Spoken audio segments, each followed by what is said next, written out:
broadcast network, AFTERBUZZ TV. Over 20 million weekly downloads in over 150 countries, and your #1 source for after-show entertainment.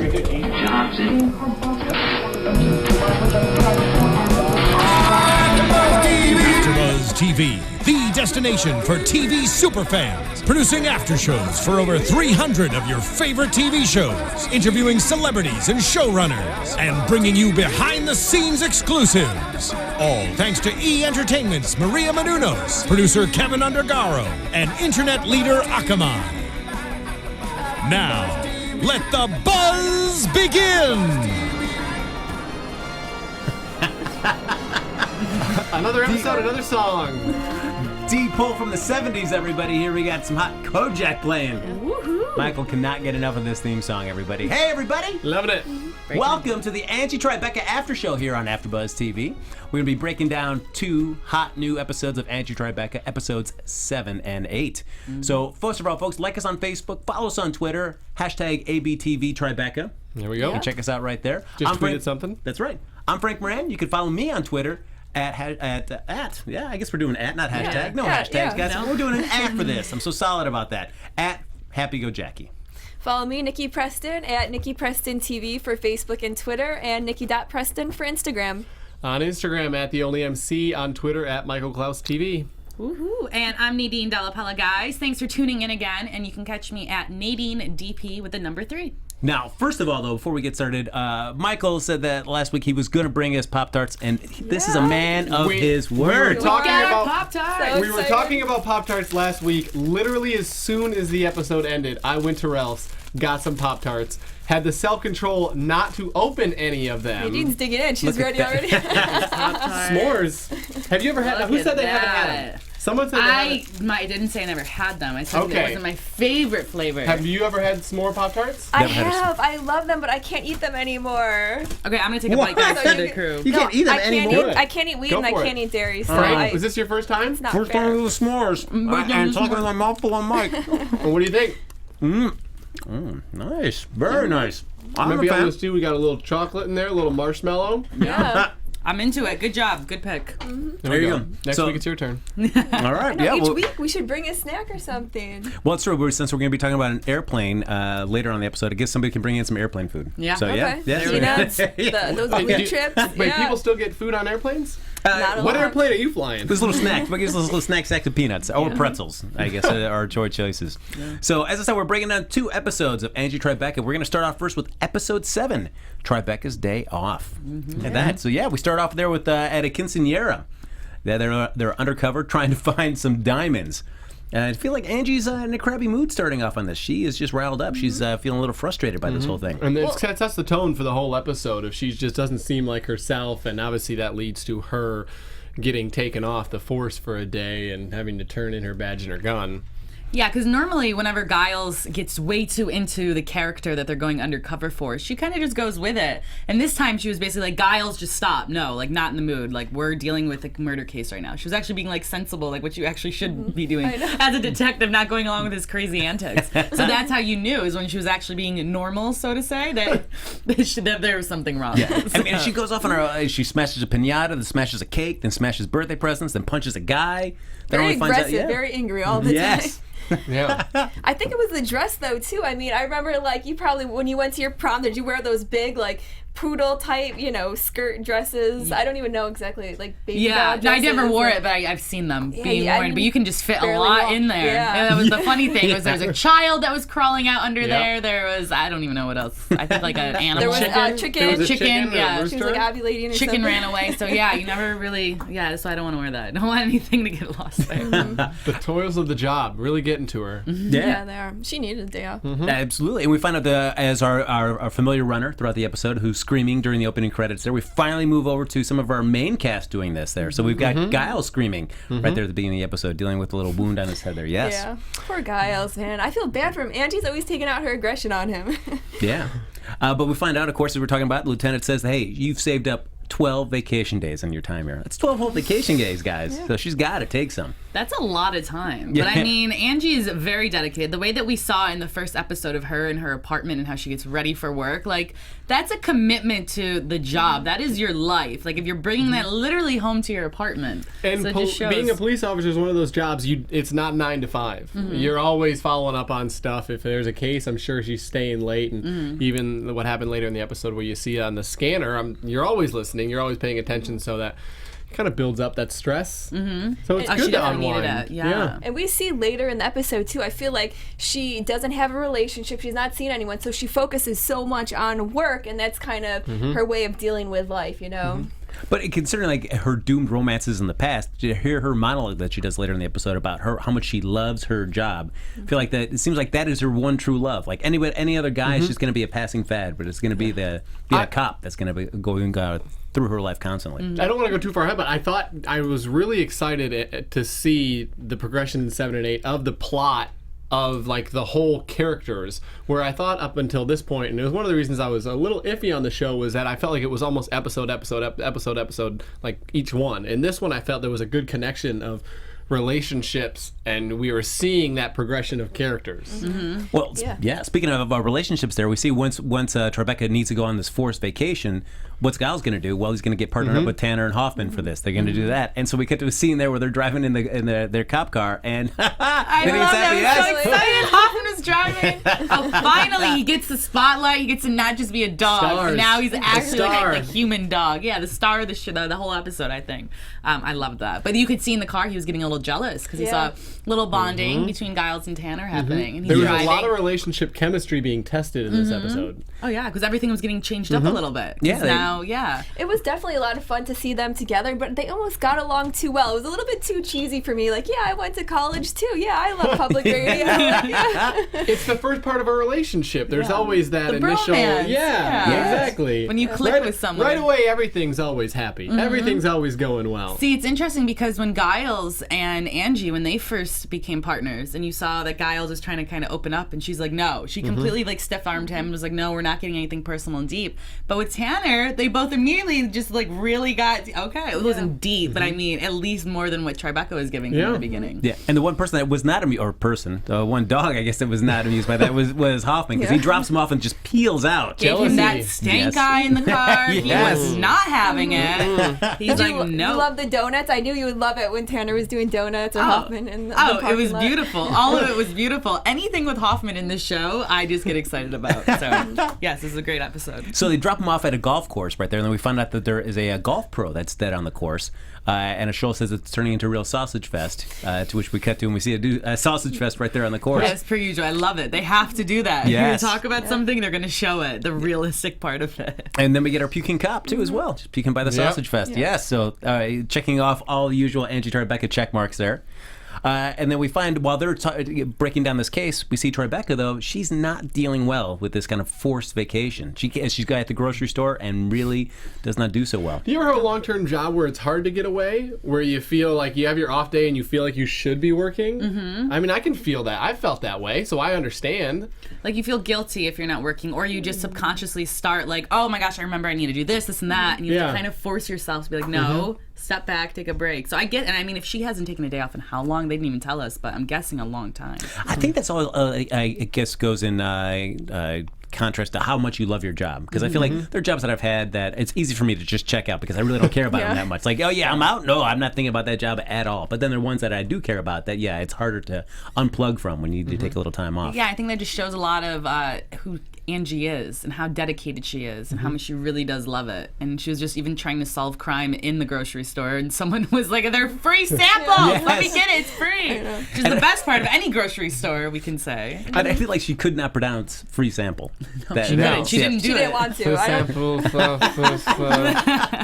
I tried not to read too much in, but I found it, I don't know if it was coincidence or what they were trying to do. Obviously, the police are really in a spotlight now across the country of, anger and almost bent up, where they're taking out kind of their past aggression on the future. And so it's interesting to see what happened in that grocery store. And I don't know if that was coincidence that it was like that, where she was, getting angry and obviously still is in that police mindset and kind of that aggression.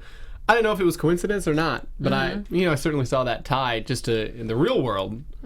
that they threw in there. I would like to see Angie on more than one day of a break. I would like to see her go, Angie goes on holiday, you know? Like, see all the fun she can rack up in like 3 days, let's say, like a 3-day holiday for her. So see if she can maybe get out of that police She's got mindset. 12 days off. I know. Well, what's one day going to do? She needs, take a few more. No, Maybe a spin-off. They could do Angie on holiday. Well, she does meet our special celebrity of the week here at the grocery store. Perhaps the biggest one yet. I was so excited I for don't him. know how you get any bigger than this. We got Bill Murray playing Vic Deakins. But you can call him Vic Deakins, guys. Yeah. That's right. And as excited as I was that he was going to be on the show, I have to admit, I was, I always enjoy Bill Murray, but I was just like, that's it? That's all we get of him? Really? I agree. I was underwhelmed by just the lack of Bill Murray that we have in an episode. I can feel you that one. Yes, exactly. Great. That's right. If I'm watching Bill Murray, I want Maximum Murray. That's Yeah, I laughed, but Maximum I wasn't completely cracking up at all the jokes and whatever scenes he was. I mean, the "Call Me Maybe" line that they did was what's Carly it called? Rae Jepsen. It was Yes. like, but I feel like it was too old. Like not too old, just too outdated. I don't know how to describe it. It was just overused of like a thing to be put in there. Like it's funny, but it's also so 2012 or whatever, 2011. You know, I like the come toilet on. paper though. I thought it was funny when he was throwing the toilet paper at her and hits her in the head. But you're right, nothing too crazy, nothing Bill Yeah. Murray. Yeah, well, I do like that his title is Manager of Paper on Rolls Department. That was... what a great title. Yep, I feel there like you that's go. one of those things where you feel like you're getting a promotion, but it's Yeah. not really. Yeah. It's just that it's like, I'm still getting the paid, but I just have this cool, fancy new job title. Yeah, just update your LinkedIn. Do I get a raise for that? No, not really. But now you have the title. The title, that's really cool. That's really going to help you out getting a new job. Is Bill Murray Angie Tribeca in 30, 40 years? If you heard what his backstory was there, That's where he right. was saying that he had a very tough, stressful job, couldn't unwind, couldn't get out of it, and then obviously that's what Angie is now, Yeah. and that's why Bill Murray's character got out. Well, that's why Angie There was is a lot on of good holiday. there was a lot of good comparison, I thought, and that's why I love this episode for that reason. Was that there was this really good comparison, and I felt like the plot flowed really well together. Yeah. It'd be interesting to find out like if you become so high pressure that you want to do a change from there, and then your morals become incredibly loose as well. As we find out with Bill Murray at the end, you see like, oh yeah, I've got a wife. Yeah. I guess I should. Yeah. Okay. It was cute though, even though I feel like he's way too old for her. It was so cute to see them on the date together, and her trying, and at least she got out of her comfort zone a little bit. Yeah, a little. I don't know. I think like she could have met anyone else on the street and like. Hey, she really made should've gone him with- Rice Krispies. Yeah. Okay, yeah, I don't know. I wasn't a fan of their whole date, but All the that's product another story. placement too, all the Kellogg's Yeah, cereals. Kellogg's we saw. was the main one. Yes.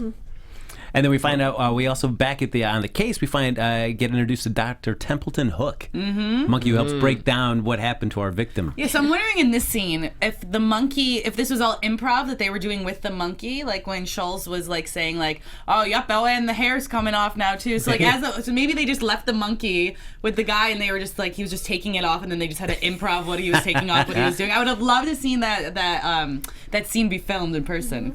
That's incredible. Yeah. That monkey was so cute. Monkeys are pretty smart. I feel like Very. maybe he was able to do that. Maybe he can follow direction. But yeah, maybe Do you we think should he find out. followed like a Yeah. script sort of? They told him do. like, I don't know. I would love to know. Yeah. Maybe like See it? someone was on the other side of the camera like demonstrating and he kind of copied. I mean, I don't know. I think maybe it's possible. Yeah.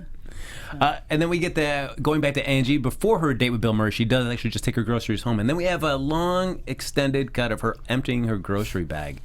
That was a little, this was a little, Ladder, the toilet paper. That went on a little long. You feel like, okay. Yeah, dragged a little bit. Yeah.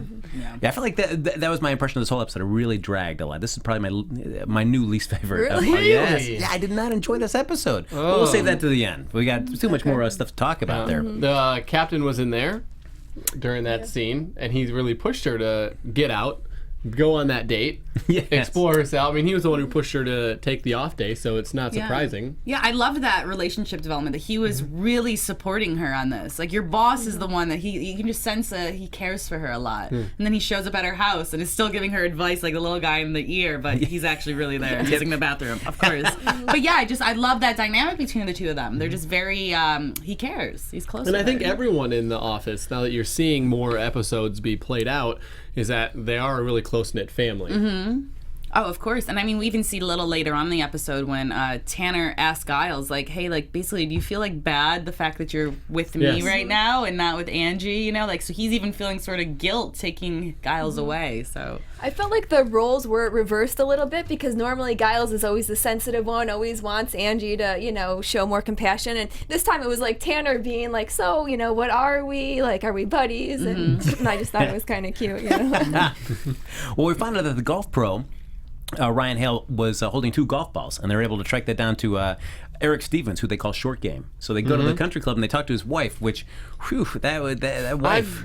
I didn't quite get it. So I think what was trying to be done with that was the fact that at country clubs and stuff, a lot of women sometimes have a lot of Botox, or they just have this extra money, and they just sit and they drink their mimosas. So she looked like she had just gotten a little Botox action done, and so her face was very stiff. She wasn't able to talk at all, so she was just talking like this, and then no one could understand what she was saying. You know, like that type of deal. Yeah. So I think that's what they were joking at or getting at. Yeah, she spills her juice all over. She can't move her definitely lips. Botox and lip injections. And Oh, yeah.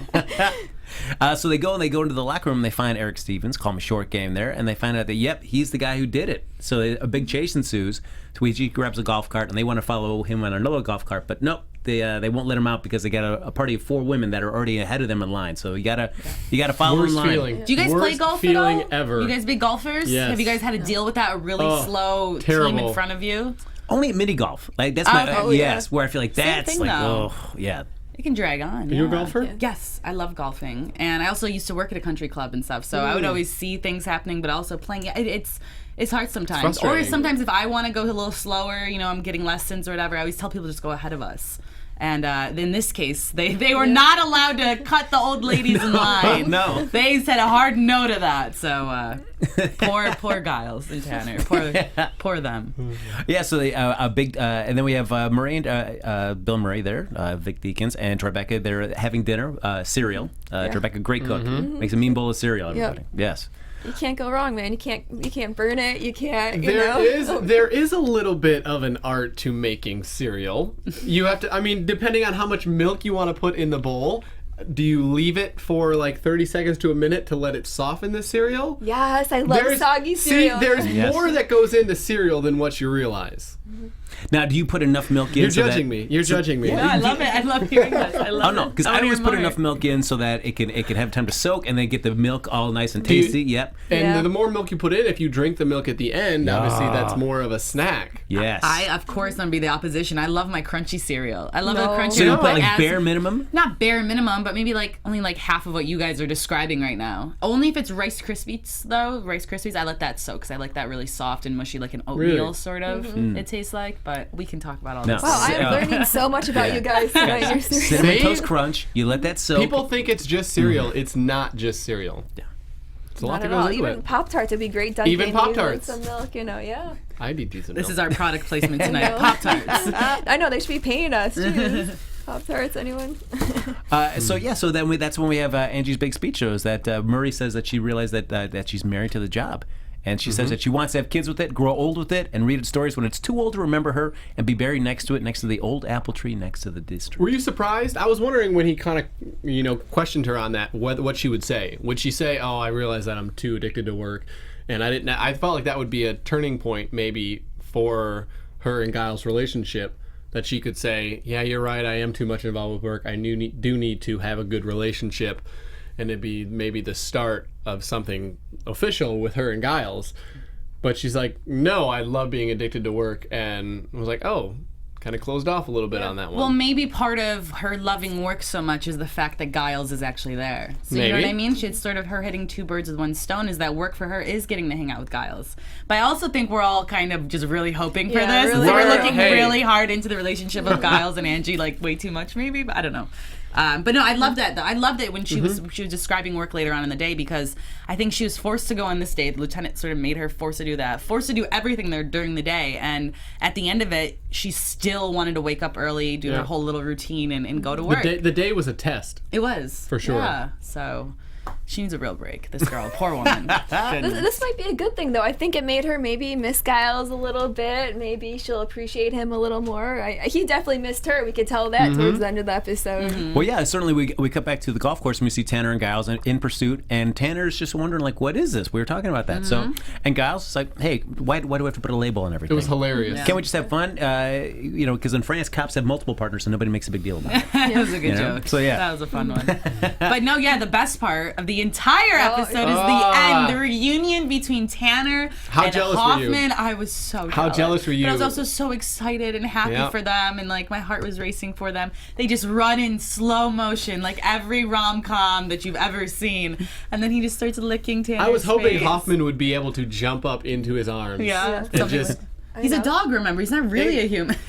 So you're obviously an animal person. Would you let a dog lick you? Like, I couldn't let a dog lick my face like that. Oh, yeah. Really? I've had dogs lick You me. think that would bother you? Or how about you, Frank? I'll do a little bit.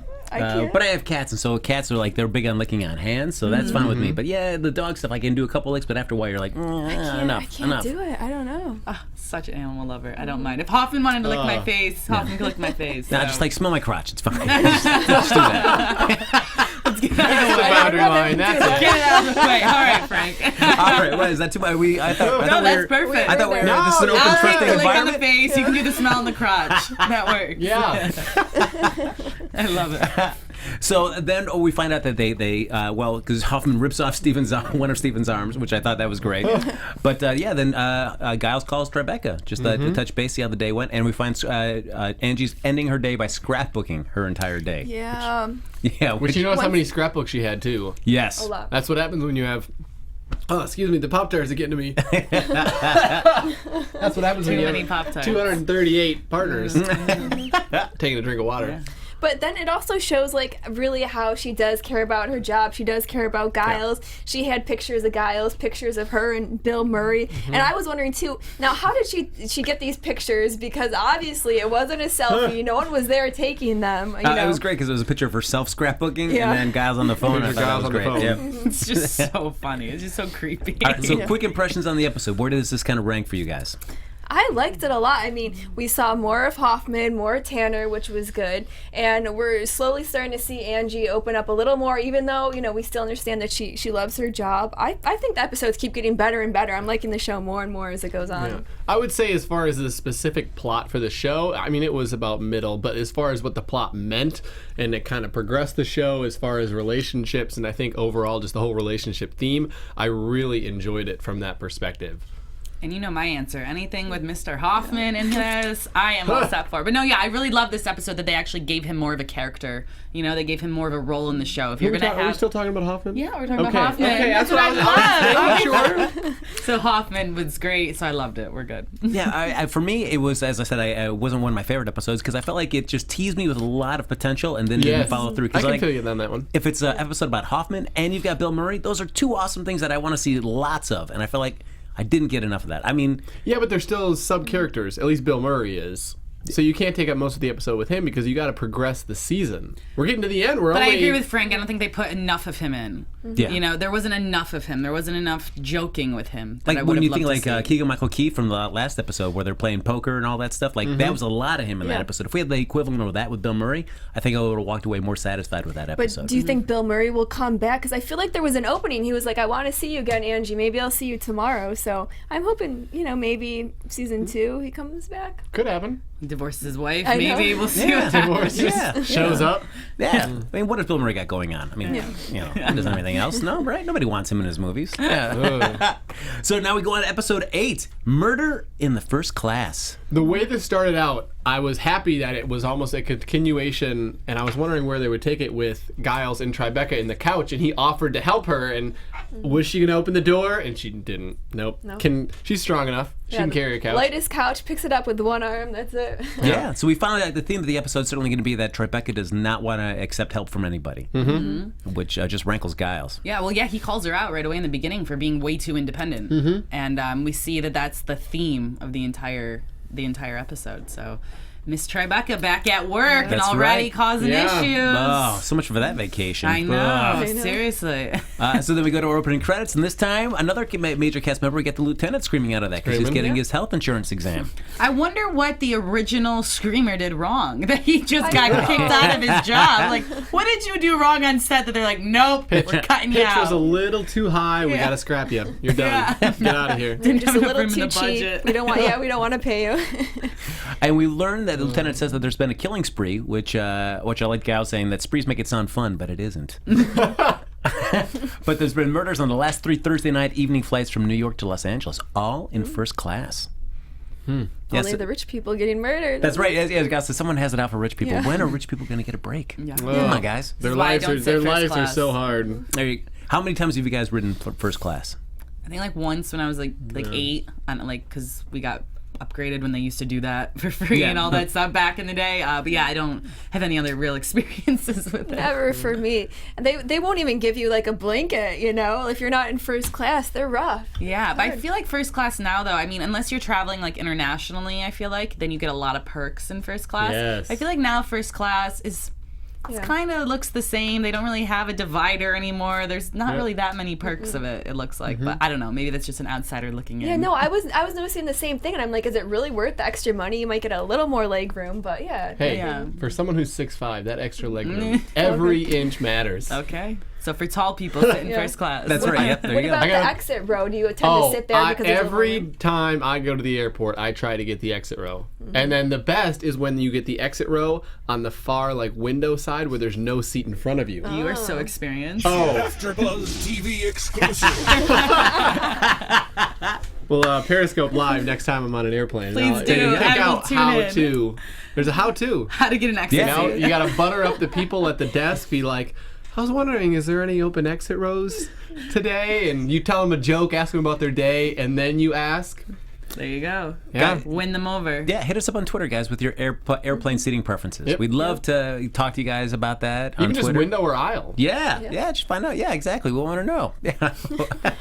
Hot conversations will be taking off after the Angie Tribeca after show. It's gonna be trending. So we find out that the plane is grounded because it got in late and didn't do its homework. And also we end that scene with the lieutenant getting his blood pressure taken, which is 400 over 300. Yeah, jeez. That arm looked pretty bad shape, guys. Yeah. No, not something you want to No. see. Not No. something you want to read out. No. But I did like when Giles and Tribeca go and board the flight, the flight attendant checks out their boarding passes and then enjoy your investigation. I thought that was just Yeah, I was wondering if they were going to be getting on a flight to go somewhere, and nope, just checking out the crime scene. All right. And then we see Scholes right there with the dead victim there. And the first question, he pops up and he says he needs to be in Playa Vista in 5 minutes for a meeting. Of course, once again, the non-dead body. Yes. But I Yes. love that this time they actually like explained it sort of because they asked her, Schultz, they're like, is he actually dead?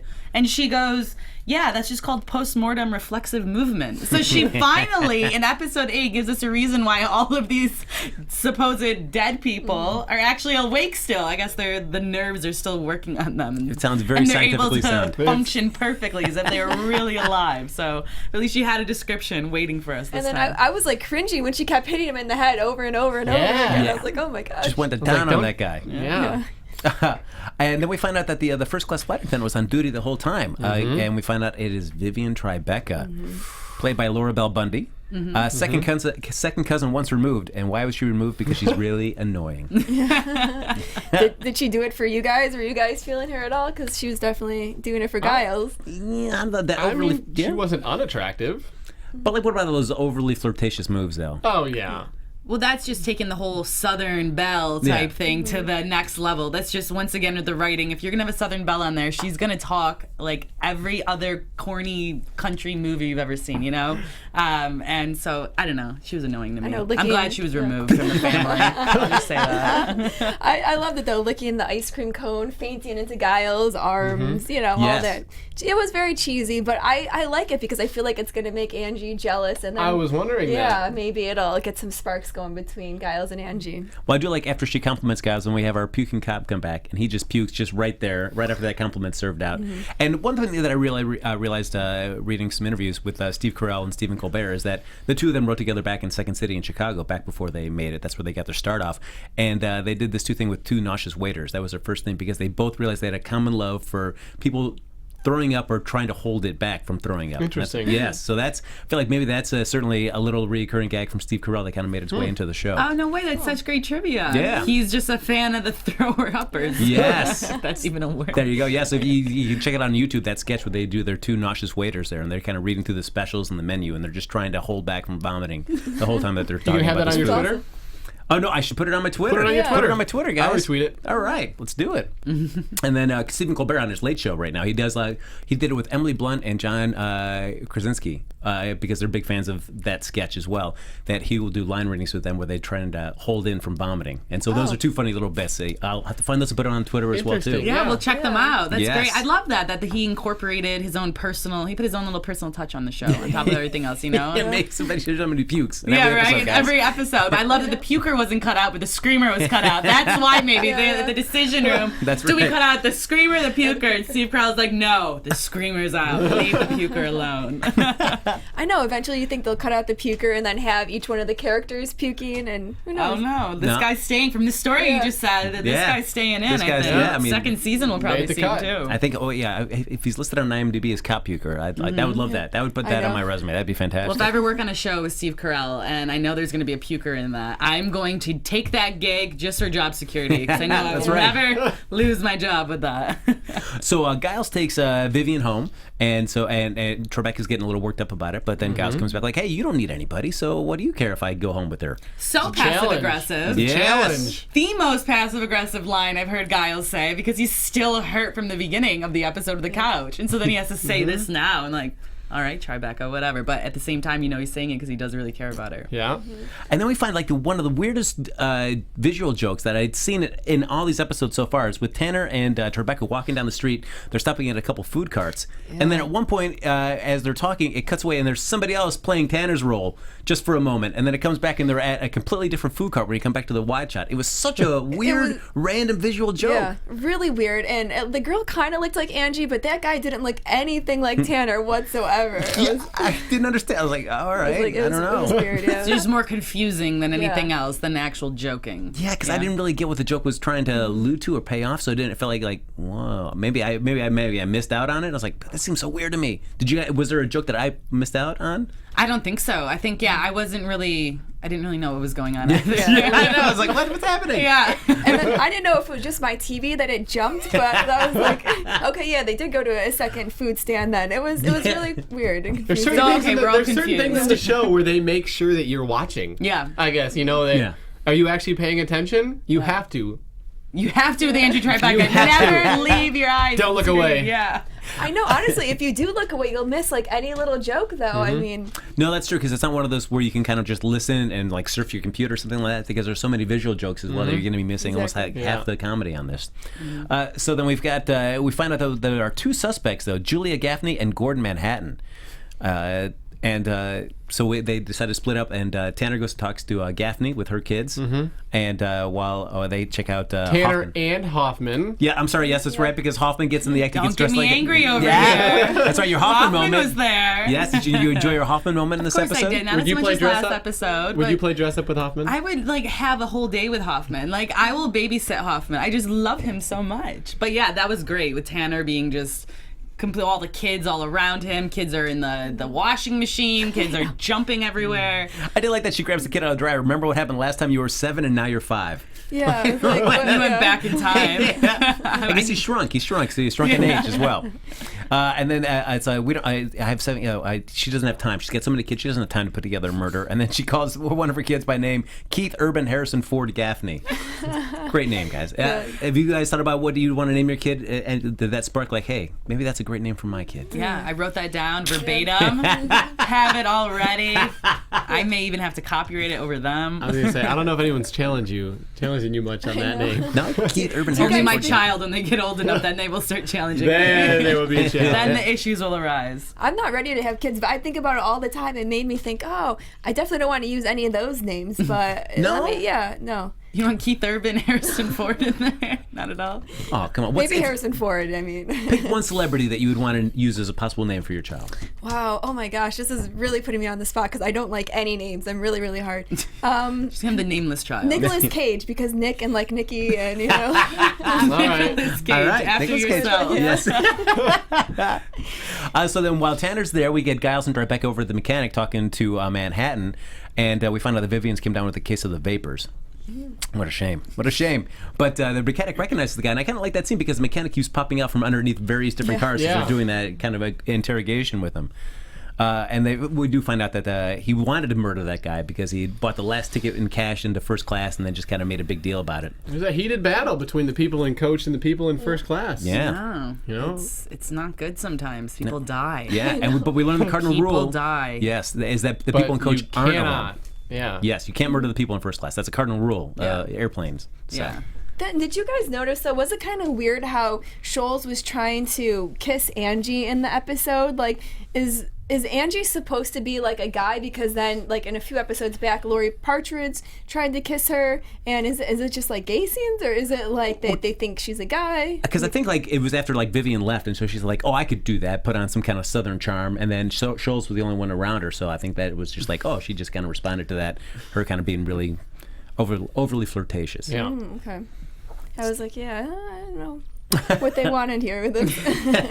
Angie's just so irresistible with that southern charm. But then we come down to our favorite cameo there for Edelweiss coming in for the episode. They go over to talk to Scholl and Edelweiss, and Edelweiss comes down the stairway there on one of those chairs that transport, I guess, elderly people down the side of a banister right there really slow, and they let that scene go They've forever. let several scenes like that just keep going, and Yeah. It was way too long. I just wanted to scream and like, just get down the damn stairs already, yes. please. Well, I think it's hilarious because we all see those commercials though for that. And how, like, have you guys, come on, realistically, you've wanted to ride in one of those, Yes. Yeah, I right? do. We all have, even though Yeah. it's going to take like triple the time as what they showed. I'm sure we would all, if we had the opportunity, to sit in one of those and hit go up and then just slowly go up, like on a ski lift. I wanted to see him go back up and down and like go up and down instead of just going down the whole time, you know? But he comes down and he, as usual, kind of breaks open the case. He finds out that the victim had feathers in his mouth, in his throat. Suffocated. He suffocated there, and they find out they're from feathers from an airplane pillow. So they realize that somebody on that flight who's also asthmatic, because they've deduced that from the feathers, that somebody who's asthmatic used an airplane pillow to suffocate the victim. There's only one thing that they have to do is go undercover and figure out who it is. Every episode has an undercover part. Yeah. Yeah. And so we've got Giles and the lieutenant. The lieutenant finally gets in on some of this sting action, which is great. They are both pilot and co-pilot, while Tribeca goes undercover as a flight attendant, going up and down, serving people along the aisle there. And so as they do that, we're seeing a couple of fake outs, possible candidates of who the murderer could be. But turns out to not be anybody until we see Vivian talking to one angry passenger who really wants the whole can of Coke. I love that part because I fly a lot back home to New York, and they will never give me the can. They give you like the tiniest little cup with filled all with this ice. ice and barely any drink in it. Oh. Yeah, as she says, airplane rules require us to keep the most of the liquid in a can on our cart and not in your cup. So, but the passenger is adamant. He goes, "Give me the cup or give me the captain, you air whore." So that's it. Yeah. He used that one. Nah. That's a no-no. Yeah, how often? I didn't realize that was such a no-no word. That's an offensive word. Test. That's right. That is right. And that sets Vivian off. So she grabs a pill and starts smothering the guy, and then has a little asthma attack. Angie sees this and realizes, Bam. that's it. My second cousin once Caught removed. red-handed. This is why we removed her. She's This a is- murderer. And then we have one of the longest chases, which you wouldn't think would happen on an airplane. Pretty relatively small, confined space, but one of the longest chases I've ever seen on the show. I guess playing up to the fact Has that every episode had a chase scene? From what I'm thinking Just back, I about. was thinking back when we talked about 7 that I feel like every episode has had a long chase scene. Yeah, with a lot of stunts, unnecessary things going Yeah. on. Yeah. So that It might was- be something that they recur. Yeah, it was too long though. I just wanted it to end. I mean, the plane ride. Okay, just catch him finally. You felt claustrophobic on that plane Yeah, for too long. yeah. You weren't even on it. I wasn't even on it was kept too on much for going me. on and on and on. And while they're doing that, Tribeca and Angie are both on opposite sides, or Tribeca and Vivian are both on opposite sides. And so they're also helping out passengers as they need it along the way. So somebody needs to get their heart defibrillated, somebody needs a blanket, somebody needs a kosher meal. So they're stopping along that way to help them as well. In true Angie Tribeca fashion. Exactly. Of course. But they all up in the bathroom. Vivian and Angie end up in the bathroom. Giles says, do you need any help? Angie's a little stubborn at first, but Giles pushes his way in. Lieutenant follows. They finally subdue Vivian right there. And so justice has been served, guys, at 1,500 feet. Or 30,000 feet. We'll go with 1,500 feet. It's a very slow, very low flight for a plane right there. See, I like that, though, that Giles actually took charge and didn't really listen to Angie there. I No, feel like did the not. past 2 episodes, he's just been really standing up for himself. I'm really looking forward to episode 9. Yeah, he's just not putting up with her stuff anymore, her BS anymore. He's like, Yeah. no, Angie, I'm going to go in. I'm not listening to you. So, Yeah. I guess she either hurt his feelings too much in the past now, or he's just grown into who he needs to be. He's become more comfortable in his character. Yeah, exactly. And then we wrap it up there with Tribeca coming back in the next day carrying her sack lunch. Giles sees her, says hello, and says, hey, do you want me to help you carry that to your desk? And she's now learned a lesson that it's okay to accept help when it's offered to you. And Exactly. hands it to Giles and find out that it's an incredibly heavy bag of food. Because Giles can barely hold it up. So When she went shopping, we all know what was in that bag. Yeah, there's a we've ladder seen that. She knows all the food that's Exactly. in her lunch Yep. bag. She'll pull out a 6-foot sub. I So there you know. go. So I definitely are the 2 episodes we're reviewing this week. I enjoyed this one much more than the second one, much more than the first one. I felt like this one, there's a lot of fun plane specifics that they were able to play off of, and I enjoyed this one. You guys? Yeah, Quick thoughts? I definitely enjoyed it. As we say, we keep seeing the characters grow more and more, so I can't say I liked one over the other. I mean, I do love Bill Murray, so that one was good. But we gotta wait now, episode 9, to see if they Episode kiss. 9. You predicted, yeah. Michael. So that- I called 9, you called 10. Yeah. And I think 7 and 8 there was some serious progression and kind of some hard progression almost, where they went through some hard times, and that has drawn them closer. To kiss, we're talking about. Yeah. To getting to that big kiss Kiss and a moment. relationship in general. Okay, well, there's only a few episodes left. Do you want a relationship now? Do we want to watch a wedding happen? for future Okay, for episodes. kiss, future. yeah. Right, we'll start with the kisser right now. Yeah. Yeah, you guys are going to go head-to-head next week then. See Ooh. what Yeah, happens. what do we That's get? right. Yes. What happens here? What do we got? Someone What do buys we the got? other We got a box of Pop-Tarts. Yeah, another box of Pop-Tarts. Who's bringing I in? can't even eat. That's right. Yes. All right, so continue with the conversation. Follow us on Twitter. Like us on Facebook. 5 stars on iTunes, guys. That's going to wrap us up for Awesome. this week's episode of Angie Tribeca after show here. So where can they find you, Nadine? You can find me on Twitter and Instagram at NadineDP3. Michael Clous on Twitter at Michael Clous TV, on Instagram at The Only MC. Reach out. Yeah. Nikki Preston on Facebook and Twitter at Nikki Preston TV, and on Instagram at Nikki.Preston. And you can follow me on Twitter at HappyGoJackie. Check me out at Dio West tomorrow night, 9:30 with my improv team Max. So come on down, guys. Woohoo, That's good it. We'll luck. see you next week. Check his Twitter for the links that he's Oh, putting yes. up on YouTube. But hot links. Thank you, Michael, for that reminder. And we're going to go eat some Pop-Tarts. Yes. We'll see you guys next week. Ooh. From executive producers Maria Menounos, Kevin Undergaro, Phil Svitek, and the entire AfterBuzz TV staff, we would like to thank you for listening to the AfterBuzz TV network. To watch or listen to other after shows and post comments or questions, be sure to visit AfterBuzzTV.com. I'm Sir Richard Wentworth, and this has been a presentation of AfterBuzz TV. Buzz you later. The views expressed herein are those of the hosts only and do not necessarily reflect the views of AfterBuzz TV or its owners or principals.